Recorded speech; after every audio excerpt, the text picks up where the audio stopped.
Hey you guys, if you're anything like me and you love wing foiling, you're going to want to get out there as often as you can. But what if you live in a light wind spot like I do? Today we're going to discuss my gear choices for here in Bali, Indonesia, that's famous for its big surf but light offshore winds.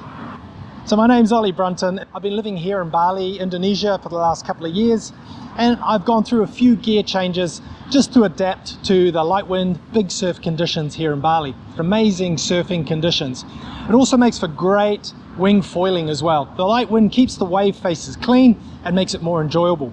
But there's some fixed elements here in Bali which we want to fix our equipment to, and then try and change the variables based on what changes. So what am I talking about? Here in Bali, the surf is always big, it's always powerful. So I'm always going to want to keep the foil small, so that regardless of the wind is strong or light, once I'm on the wave, I have to deal with the wave's power. So I'm always using the HA680 foil or the 580, depending on how much wind there is. That ensures that I can enjoy wing foiling the most, because what's on offer here and is fixed is the big surf. Now the problems with light wind is getting started. Now you can put up a large wing or you can use a large board. But remember, we want to keep the foil fixed because the waves are pumping.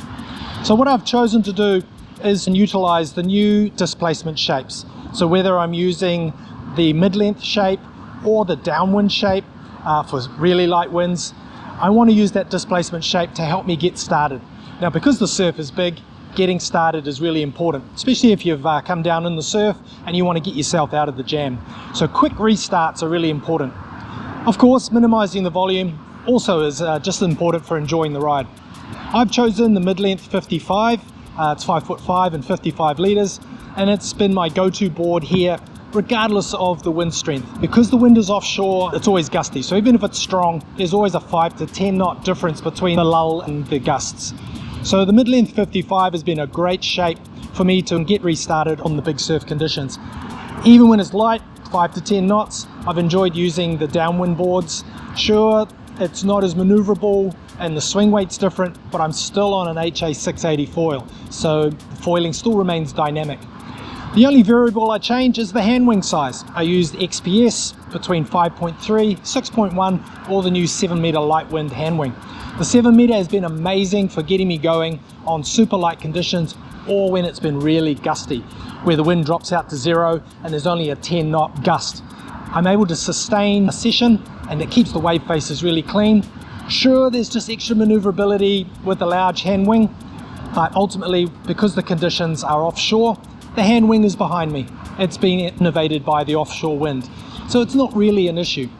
However, if your spot is onshore or I'm visiting an onshore beach, I probably would try and take the smallest hand wing possible, because the hand wing tends to drop down in front of you once you're up to speed here in Bali. And of course, the big waves have always got you accelerating way faster than the onshore wind. So I think a key element is to choose the right board volume. I would go 20 liters below your mass as a good intermediate range for choosing a mid-length board.